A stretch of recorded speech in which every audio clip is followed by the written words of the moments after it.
bonne fête et bonne année 2024 de partout où vous êtes dans les 5 continents. Bonne fête, bonne année 2024. Kagame essoufflé. L'opposition rejette les résultats du 20 décembre 2023. L'opposition congolaise abandonnée par la Senkobar SSI. Les réactions fichent de partout, nationales et internationales, pour féliciter la réélection du président Félix Tshisekedi. Et les premiers mots du président Félix Tshisekedi à la nation congolaise. En tout cas, je vous aime beaucoup. Que Dieu vous bénisse pour votre participation, pour votre confiance apportée à la chaîne. Mwana Congo José Keve 4x4. Je vous remercie pour vos abonnements, vos commentaires, de la manière dont vous partagez mes émissions. Ça prouve réellement que vous m'aimez et vous me donnez confiance. Je ne vous abandonnerai pas et je ne vous décevrai pas. Je serai toujours fidèle à ma préoccupation, à mon travail et à Fachibeton. Kagame essoufflé. Dans son message de fin d'année, adressé au peuple rwandais, Kagame avait indiqué qu'ils sont également confrontés à l'insécurité dans la région, à leur frontière entre la RDC et le Rwanda, entre le Burundi et le Rwanda. Kagame azolela akomi na kofunda insécurité oyo ezorenie na ba frontière oya ye na RDC na Burundi, donc kaka na région mobimba mpona ye alobi ke aza na kati ya insécurité na ba frontière na ye. Makanisi ya Kagame eza nini mpona kodéclarer insécurité na kati ya frontière na ye, na kati ya ba frontière na ye, pour frontière moko te mais na kati ya ba frontière na ye. Alors nyango balobi Kagame essoufflé akomi à bout kuna di côté ya Burundi akeko bimisa rébellion, na kati ya RDC akeko bimisa rébellion, ayoka ke RDC na Burundi basimbani loboko na loboko pona kosala front commun contre le Rwanda et bouleverser Kagame. Kagame essoufflé. Alors Kagame azolobanin, je veux que vous sachiez que nous pouvons absorber n'importe quelle critique, aussi injustifiée soit-elle, mais nous ferons toujours ce qui est nécessaire pour garantir la sécurité des Rwandais, quoi qu'il arrive, dans la limite de nos moyens. Nous continuerons de faire tout ce qu'il peut pour nous d'aider les frères et sœurs de ailleurs en Afrique. Donc ça la nyonso pona ko aider na bamboka mususu pe bazana insécurité to aider bango peut bango pe ba retrouver pe na bango pe sécurité na bango. Alors biso na ba menace nyonso oyo tozana ngo to ko sala nyonso pona ko yeba na ko assurer au peuple rwandais kimia sécurité pe nyonso esengeli pona peuple rwandais azala vraiment ko vivre na ye très bien na ba limite na makoki oyo Rwanda azanango akosala nyonso pona ko assurer na ba peuple rwandais kimia nango. Wana nde message ya Rwanda na population na ye, message ya Kagame na message ya Kagame ya fin de l'année et pas ya peuple rwandais de asili koyebisa bango biloko wana. Alors tozokoba na kati ya émission na biso ya mokolo lelo ibosala bino kaka le communicateur international d'appartenance politique UDPS qui vous communique, qui s'appelle José Matovangwa Mwana Manyanga. Mes salutations à tous les diasporas qui avaient vraiment porté votre confiance au président Félix Tshisekedi pour sa réélection, et mes frères patriotes et mes frères patriotes Nakatia, République démocratique du Congo, surtout à l'est de la République démocratique du Congo, sans oublier Maman Nabison notable, Mimi, bon souhait ya kozala kati na ba oyo ba kozala retrouver na kati ya parlement comme député outi na kati ya Magi outi na kati ya Ituri. Alors des premiers mots de Fachi Béton depuis son quartier général de campagne devant de milliers de partisans et sympathisants, le président Félix Tshisekedi déclare peuple congolais ezalaki nde likambo ya mabele, c'est un problème de terre, protéger les terres que nous ont laissées par Sekre Nabiso, Papa Simoki Mbangu, etc. Oyo asilaki ko cité jusqu'à citer Kondo Etienne Tshisekedi. Wandande récite na ye alobi ke ezalaki likambo ya mabele. Attention aux candidats de l'étranger. Et le connaît bomi bangonde yango. Candidat de l'étranger.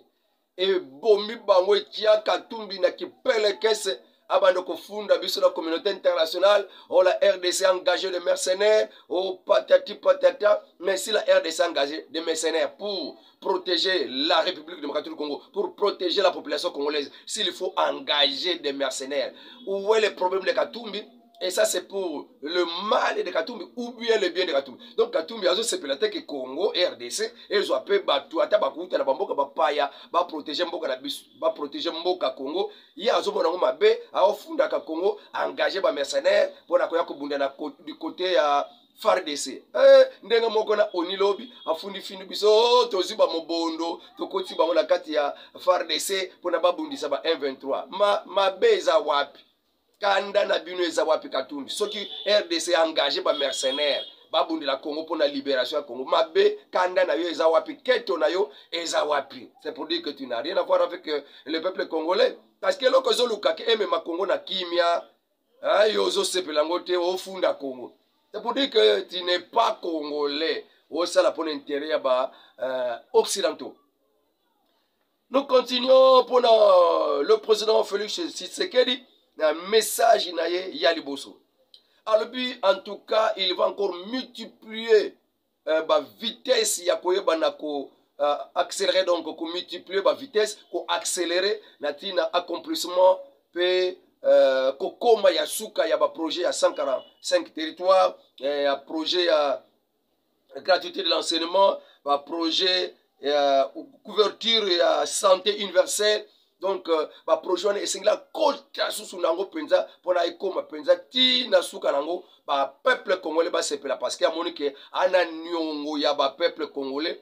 C'est là que construire le gouvernement en tout cas toi na nyongo donc au bakoya gouvernement on ekoya ekozala penza na kati ba instruction ya kofuta nyongo ya ba congolais parce que kozala eli na ba 73% ba musu ba tikali na ba 15% eza sakate aventure T, c'est une dette morale au peuple congolais asili ko pesa et pas ya mukonzi président Félix Tshisekedi. En tout cas, dans le monde entier, je crois que c'est la première élection où la population Sakotindi Kabango va voter président. On a beau péter na pourcentage à l'écolo, ba opposa ba bunda ni pona ko frauder, pona ko bourrer ba urne, o ba yebi côté le côté, o bazana bilan ya ko pesate, mais le président Félix Tshisekedi le seul président na monunet na monde a molimo ya corruption ezate, molimo ya ko luka ko mi vandi seza na ngote atiki senia sala musala na ye pe ba lirie po a sel musala na ye atamboli na ba province nyonso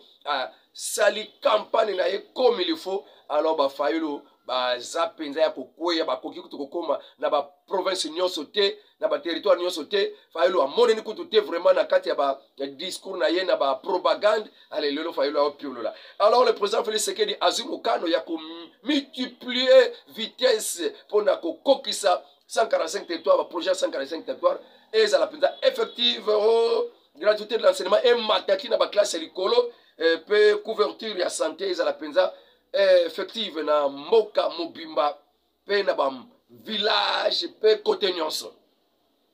Alors toyokana nous déclaration ya ba opposant na lisanga na bango ya ba étranger ba opposant balingi babundisa bana mboka bakolo mabele mais match betemaki mabele nde esili koloba wana ezaki de likambo mabele équipe ya bana mboka e gagné équipe ya bapaya.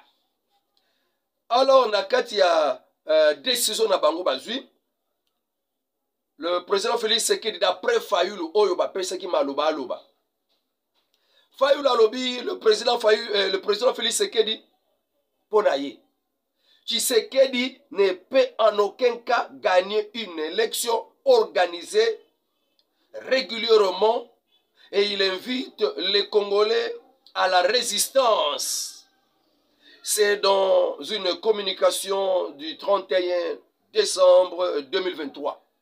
Et Fayulu asiliko pesa moi ba sango oyo ba sangana ki ba opposant nyonso une équipe des étrangers ba sangana ki pona ba pesa Fayulu maloba o akoloba parce que eloko oyo bazongisi la Fayulu na kati ya course na présidence ezalaki nde yende mutu azala makoki ya komema bato na balabala parce que ba opposant ba bongisa na bango réussite te banda kala ba opposant ba bongisa na bango ba revendication ko kota bato na balabala parce que baloba déjà banda kala article 64 na côté la propagande bazoloba so ikaba yibibiso électorat allez to côté la balabala donc il ne préparait que les contestations côté bato na balabala pour côté chaos parce que la minoko na bango kaka wana ba résultat kutona le PSMT bango bazo kana déjà que il y a eu des élections chaotiques or que bango ne bazolinga ba kota chaos yango. Alors dans le message a fallu le 31 décembre 2023 en ce qui concerne réélection, il y a président Félix Tshisekedi Ponaye. Tshisekedi ne peut en aucun cas gagner une élection organisée régulièrement. Alors il invite les Congolais à la résistance. Résistance, hein? Fayulu dénonce un coup d'état électoral. Yonde Moutolingo c'est la coup d'état. 5% aujourd'hui. Nde ozoro bake ba yibi électorat atakutu mutu yisala kate atakutu a détraqué mental atakutu za débilité à haut niveau mais pour l'équipe de la télévision le bake ba yibi électorat c'est une pépé fois yamba yo. Fayulu dénonce un coup d'état électoral exécuté par la CENI. Il déclare que je rejette en bloc le simulacre d'élection et le résultat flatteur de la CENI. Fayulu dénonce une crise de légitimité qui se profile à l'horizon et invite les Congolais à la résistance selon l'article 64 afin d'obtenir l'annulation des élections de 20 décembre 2023 et la réorganisation des élections qui soient crédibles, transparente, apaisée, impartiale. Wana Fayulu mutu azokoloba na kati ya kolela na ye. Oyo eza bilelo ya Fayulu. Alebi président Félix Tshisekedi akoki jamais ko gagner ba élection régulièrement sans tricher. Ako gagner ba élection te. Fayulu iye azana réputation, azana popularité na mboko Fayulu. Dans le temps bisika nyonso bandeko ko sala campagne. Ba combien ba bandeko landa, ba mpia kebele. Na ba campagne na ye mais tala président Félix Tshisekedi atakutu kaka ndinga zaboy sima ya résultat kobima akoti na balabala kotambola pona ko jauger popularité na ye na kansi bino bato bozalaki te bolanda lisusu otala popularité o Fayulu azolobela ke akoki ko gagner ba élection te régulièrement. Bola qui sa Fayulu, botinde la Fayulu, ba image oyo après réélection ya président Félix Tshisekedi après couper sa premier monaye asima yako zala réélu. Bolanda penza bien, ololengi nakati ya mabele ki sasa papa Fachi beto atambola librement pe batundenge ba oganga, ba osepela. Olandi.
Asumbalesa.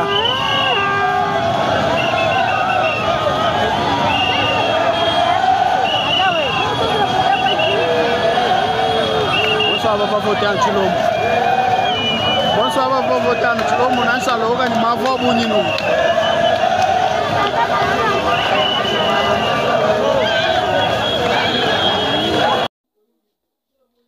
Tozokoba Théodore Ngoy, mon copain candidat président, il a coupé sa lokola si gestion et pas mon konzamboka le président Félix Sekedi. Théodore Ngoy à l'obin.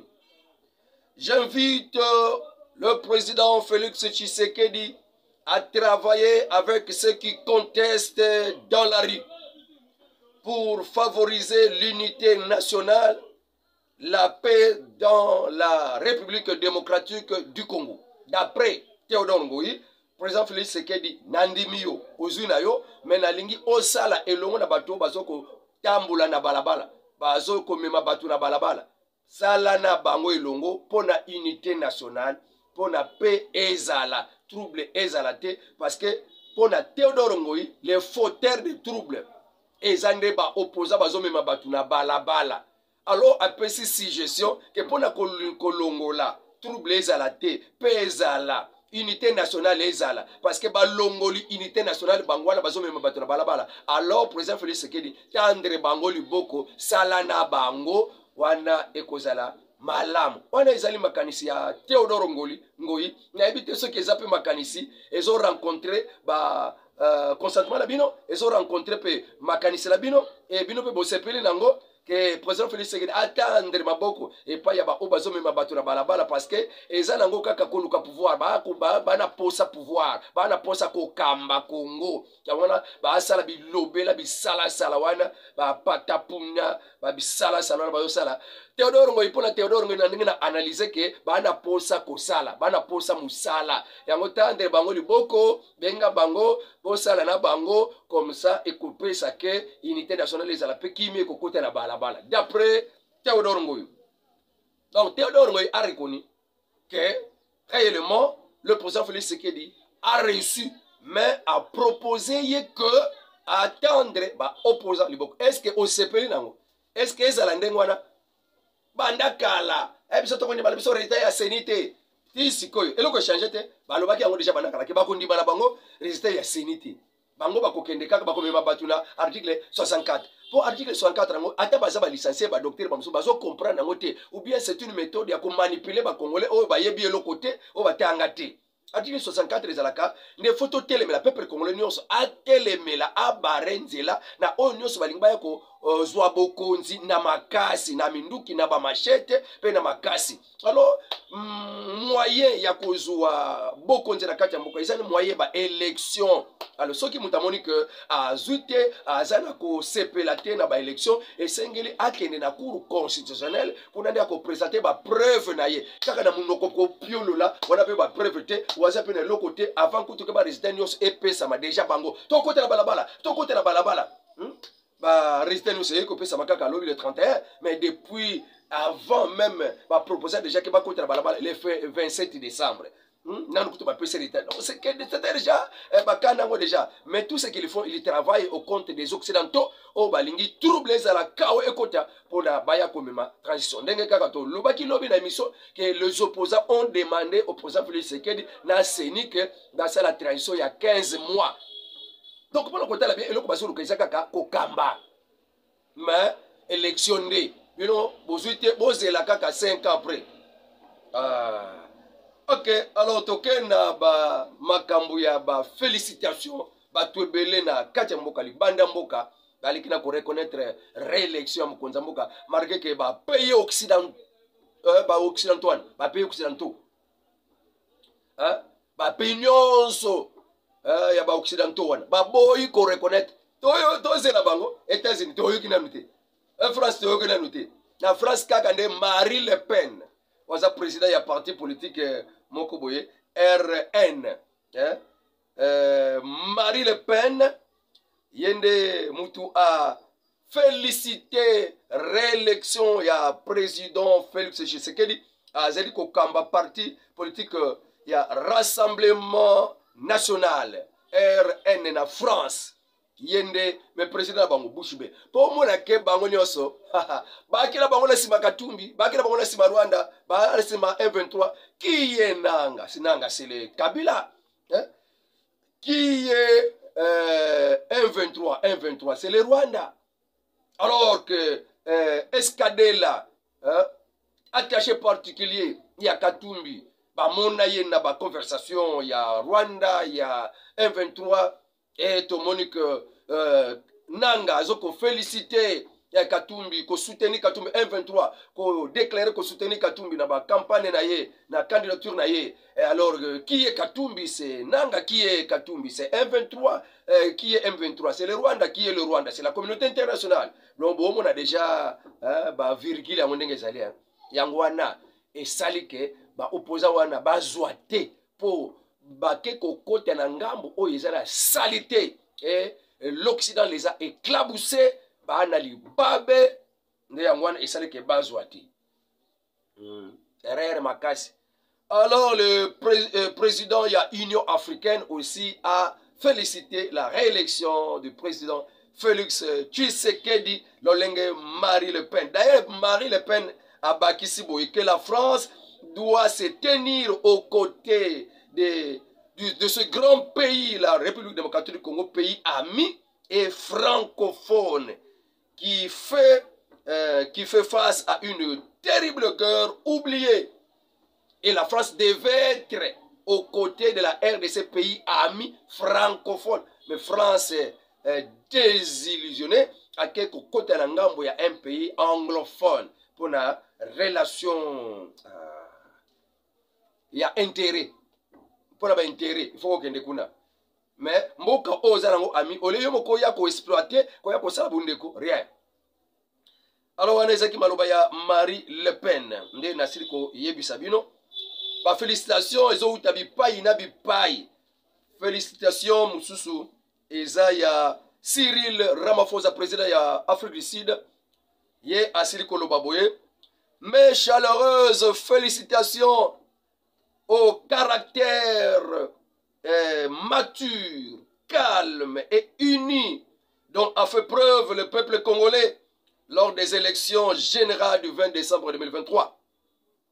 Les Congolais ont franchi une étape solide vers la consolidation de la démocratie dans leur pays.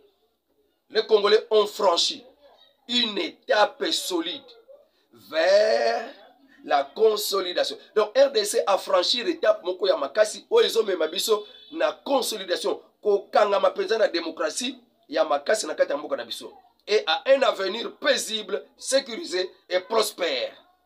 Donc RDC a sili ko franchir étape ya makasi oezo memabiso na bonheur d'après Cyril Ramaphosa. Ce qui te pone ki ba mususu alors RDC alingaki a franchir étape pour la kokende na malheur. Alors aux contestateurs de suivre les voies légales définies par la Constitution. Donc, ba constater bandimi la bango te, bazo contester na mibeko ezali ke tango contester eza kokende ko bukate. Ko kagida ba musu nzela ba lekate. Justice ezali kende ba preuve na yo olakisa justice ko kata makam.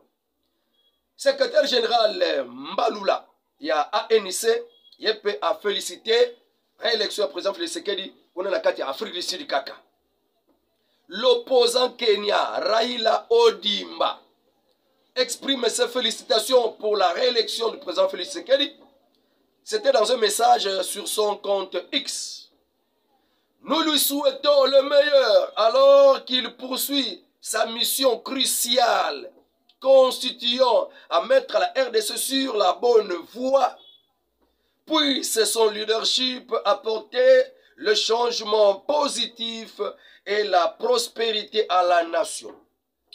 Nous souhaitons au peuple congolais tout le meilleur dans leur détermination à reconquérir la stabilité et diriger son pays. Wanande Raila Odimba a félicité président Félix Tshisekedi peuple congolais. Le président burundais Ndayishimiye Pepa Tikali Simate. Alobi, je félicite vivement mon homologue et frère, le président Félix Tshisekedi, pour sa réélection à la tête du pays pour les 5 ans qui arrivent, les 5 prochaines années. En cas d'éventuel contentieux électoral, je forme le vœu d'une résolution pacifique à travers les canaux légaux. Donc, il y a justice, ceux qui m'ont contesté. Alors, on a félicité le président Félix Tshisekedi, mon homologue et frère. Homologue et frère. Il y a une différence entre un frère et un ami. Mon homologue et frère. Le président Félix Tshisekedi n'a félicité pour la réélection na tête ya mboka na 5 ans oyo ezoya. Alors pour na ba oyo balinga ba contester ba makambo et comme na constitution pour la loi électorale le lenge ni mutu ako contester ndengwana. Alors na Goma lobby le 31 mois manifestation elinge sala mana ba oba yizimbongo ba fwaki ba momo mpaka tungi ba manifester contre réélection président Félix Tshisekedi pe basenga annulation ya ba élection. Mais pour la Mouzito, il y a un nouvel élan à féliciter la réélection du président Félix Tshisekedi et à souligner l'importance de l'unité nationale et encourage une collaboration constructive pour le bien-être et le progrès du pays. Donc il a souhaité collaboration. Donc comprendre ma Kabangaloba. Collaboration. Donc, Ouro Kenyatta Balobaki a félicité, mais abangi ba occidentaux ba cabinet na ye a ko démentir que a félicité na yete Ouro Kenyatta a félicité na yete l'opposition abandonnée par la Senko. Au Senko ye a ko lobake ya un candidat qui a vraiment dépassé ba musuna musika et d'ailleurs makambo ya kobure ba irne to yokana ndenge Senko alobi parce que makambo ba fraude au élection zo lobela Senko alobeli yango pe. Monsieur Donatien Chole remet en question, en cause, la validité des voix issues des machines à voter utilisées par des particuliers dans leur maison. Donc, a-t-il en cause la fraude wana ya batu ba voter na bandako? A-t-il en cause? A-t-il en question? Ponanine, ababoli yango ponanine. Le résultat des DEV, machine au basala qui n'a pas bureau de vote. Le résultat des DEV devait être comparé au PV signé par les observateurs pour confirmer qu'il y a eu bourrage des urnes ou non, comme le prétend l'opposition. Donc, résultat bimina DEV na machine wana na comptage. Après comptage, basali PV pour la banane azui. Il faut résultat bimina machine. Et ça la comparer na ba PV et ça la qui signe na ba observateur pour na toyeba ce qui réellement fraude et salamaki toté. Mais langonga oyo to kozela nan to confronter ba PV na résultat ya ba DEV. Pesa passe na élection ndenge lekeli na DEV ya lelo to salili lelo. Fraude et salama alubi eza mwa passe wana Chole alubi bongo. Donc pour na koloba ke ba mafunda ya ba opposant fraude le kaki ba annuler ba élection abe Chole ababuli yango fraude est impossible na ndenge ya forme ya machine to salili fraude est impossible. Alors yangwana tolobi que l'opposition abandonnée par la Senko bar SCC na tondi bino botondi na komela na suka na première émission ya mkolelo ya bonne année le 1er janvier 2024. Je vous souhaite une bonne fête. Et je crois que nous pouvons souhaiter pour la deuxième émission, donc ça sera vraiment encore du bien. Plus de 53, 89, 92, 51, 866. Avec Dieu, nous ferons des exploits. Le président Félix Tshisekedi réélu pour 5 encore. Oh, c'est pour les changer Kakamboka. Vous voulez dire la mission trouble la bouzoba. Vous reconnaissez peu, vous êtes conscient que vous êtes Nokapamba.